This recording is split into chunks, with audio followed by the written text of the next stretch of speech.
안녕하세요. 유상민 목사입니다. 벌써 금요일입니다. 한 주가 빠르게 지나고 있습니다.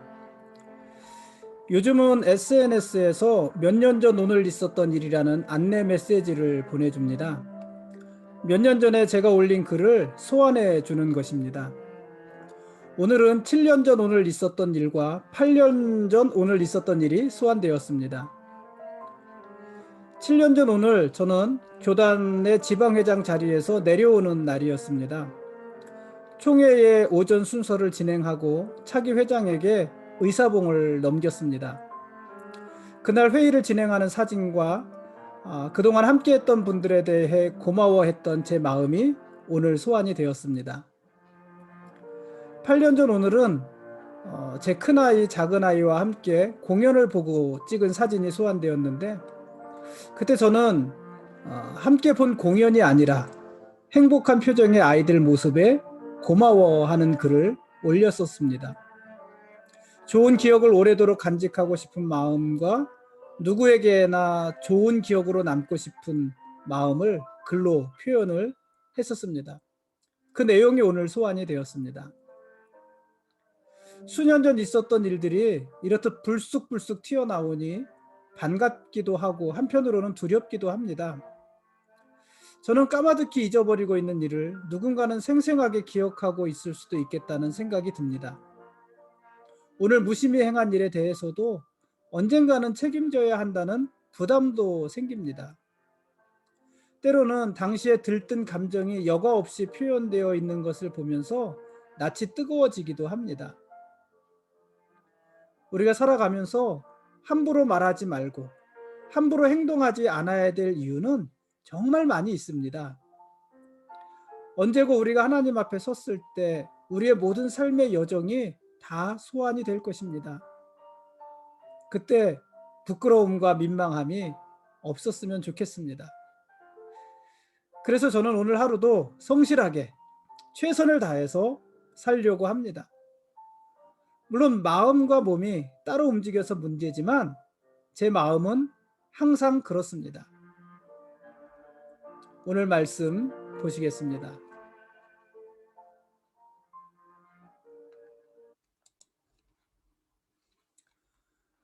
오늘 읽을 말씀은 민수기 15장부터 17장까지 말씀입니다. 정탐권 사건이 있은 후에 하나님은 이스라엘에게 다시 제사에 대해서 말씀하십니다. 너희는 내가 주어 살게 할 땅에 들어가서 여호와께 화제나 번제나 소원을 갚는 제사나 낙헌제나 정한 절기제에 소나 양을 여호와께 향기롭게 드릴 때에. 가나안 땅을 눈앞에 두고 이스라엘은 다시 광야길로 들어섰습니다. 이후로 이스라엘은 40여 년을 광야에서 더 보내야 됩니다. 그동안 출애굽 1세대들은 모두 죽을 것입니다. 그래서 광야 40년은 이스라엘이 끊임없이 죽는 역사라고도 할 수 있습니다. 그러나 그렇다고 해서 하나님의 언약이 파기된 것은 아닙니다. 하나님은 여전히 너희는 내가 주어 살게 할 땅에 들어가서 이렇게 말씀을 하시고 그 뒤로 제사에 대해서 말씀을 하시는 것입니다. 민수기 15장 19절에서는 이스라엘 백성들이 가나안 땅에 들어가서 그곳에서 나는 양식을 먹을 것이다, 이렇게도 말씀하십니다. 이스라엘에게 가나안은 여전히 약속의 땅인 것입니다. 이스라엘 백성들에게는 가나안 땅에 들어가서 하나님의 나라를 세워야 할 책임이 아직도 여전히 유효한 것입니다. 그래서 하나님은 이스라엘이 가나안 땅에 들어가서 살게 될 때 있을 수 있는 일들을 지적하시면서 그 일들을 어떻게 처리해야 될지 다시 말씀하기 시작하시는 것입니다. 이스라엘은 지금 험악한 광야길을 보고 있지만 하나님은 여전히 가나안 땅을 보고 계십니다. 이것이 얼마나 큰 차이일까요? 이스라엘은 여전히 광야를 보고 있기 때문에 끊임없이 불평하고 불만하는 것이고, 하나님은 여전히 가나안 땅을 보고 계시기 때문에 이스라엘을 포기하지 않으시고 하루하루 한순간순간 그들을 이끄시는 것입니다. 하나님은 이스라엘의 잦은 실수에도 불구하고 아브라함과 이삭과 야곱과 맺은 언약을 기억하십니다. 그리고 하루하루 그 언약을 아주 성실하게 이루어 가십니다.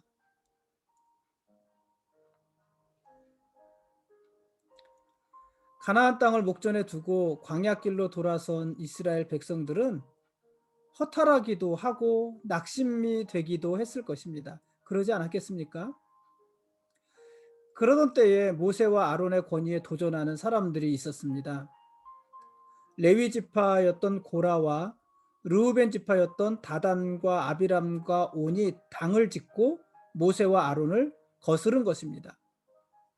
이 일에는 이들 말고도 이름 있는 지휘관 250명이 동참을 했습니다.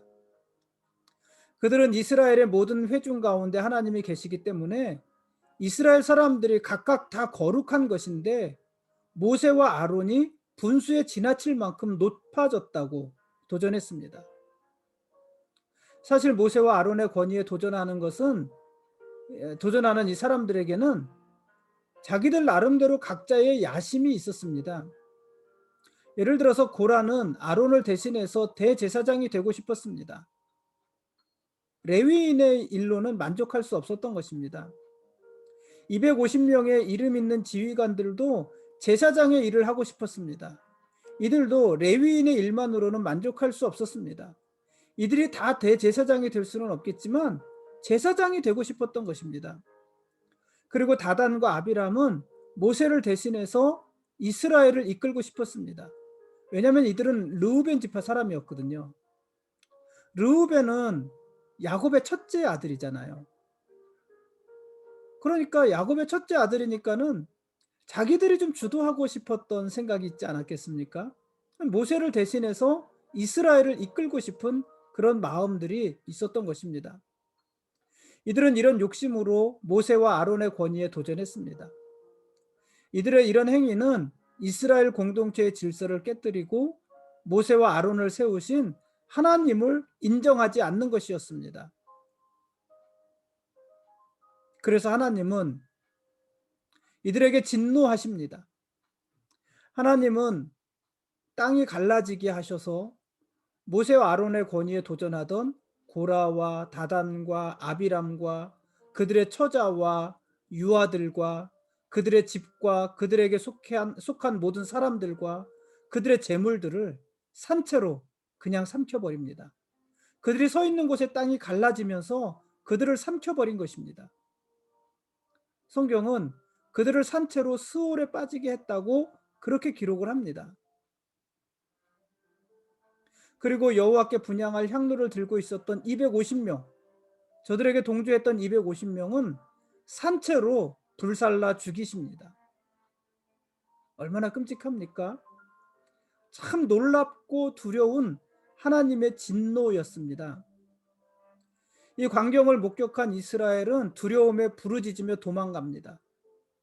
그런데요, 이튿날이 되자 이스라엘 사람들이 다시 모세와 아론에게 몰려옵니다. 그리고 다시 원망합니다. 모세와 아론이 여호와의 백성들을 죽였다는 것입니다. 그러면서 그들이 모세와 아론을 죽이려고 합니다.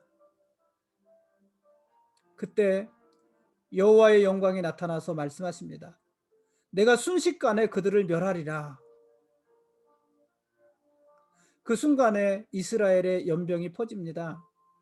아론이 모세의 명을 따라서 백성을 속죄한 후에 향로를 들고 죽은 자와 산 자 사이에 서니까 그때 연병이 그쳤지만 이미 이스라엘 백성 14,700명이 죽었습니다. 순식간에 죽은 것입니다.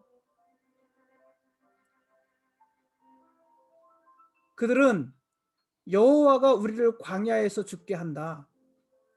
여호와가 우리를 죽이기 위해 이 광야로 이끌었다. 이렇게 그들의 입으로 말한 대로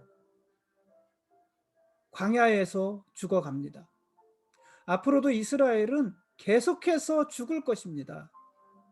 무려 60만 명이 다 죽을 것입니다. 그것이 하나님을 인정하지 않고 하나님이 세우신 모세와 아론의 권위에 도전하면서 원망과 불평을 일삼았던 이스라엘이 당할 일들입니다.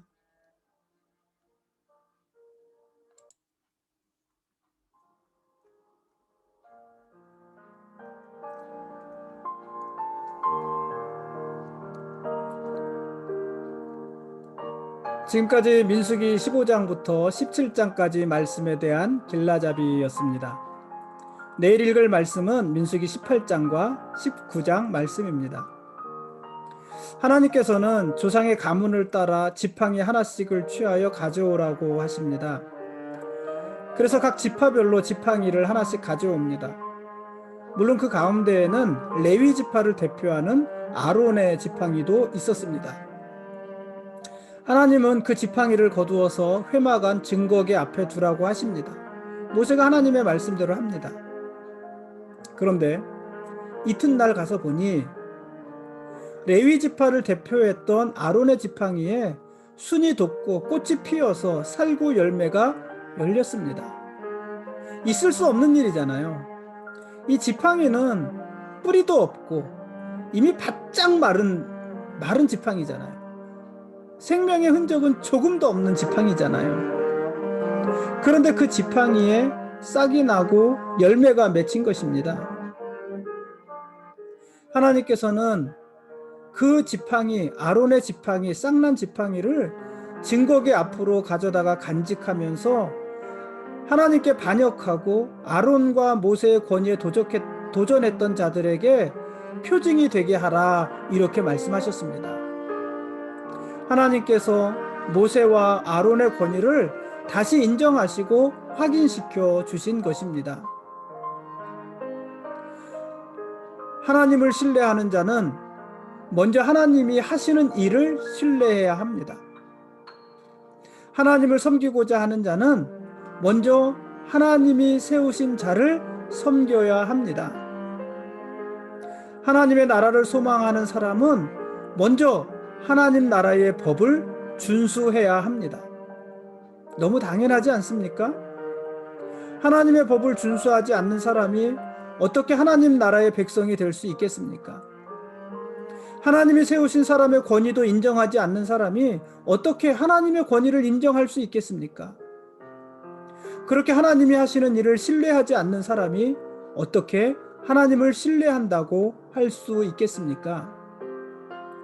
그런 의미에서 보면 모세와 아론의 권위를 인정하지 않았던 고라 일당은 사실은 하나님의 권위를 인정하지 않았던 것이고, 모세와 아론을 공격했던 그들은 사실은 하나님을 공격하고 있었던 것입니다. 그러니 그들이 하나님의 진노와 심판 앞에서 멸망하더라도, 죽더라도 할 말이 없는 것입니다.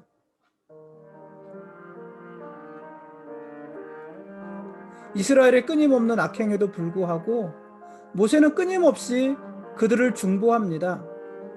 그리고 그럴 때마다 하나님께서는 모세의 중보를 들으시고 기도를 들으시고 이스라엘을 향한 진노를 거두어 주십니다. 모세의 중보가 하나님의 마음을 움직이기도 하고, 모세의 중보가 이스라엘 나라의 방향을 바꾸기도 하는 것입니다.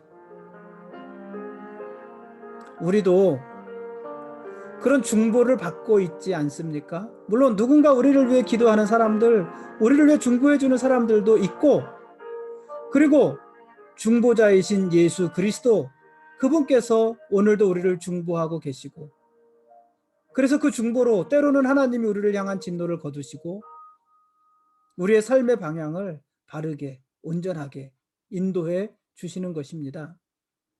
우리는 오늘도 그 은혜 아래 살아가고 있는 것입니다. 우리를 위해 중보하시는 예수 그리스도, 그분이 우리의 하나님이시고 우리의 왕이십니다. 그리고 우리는 그분의 백성들입니다. 고맙습니다.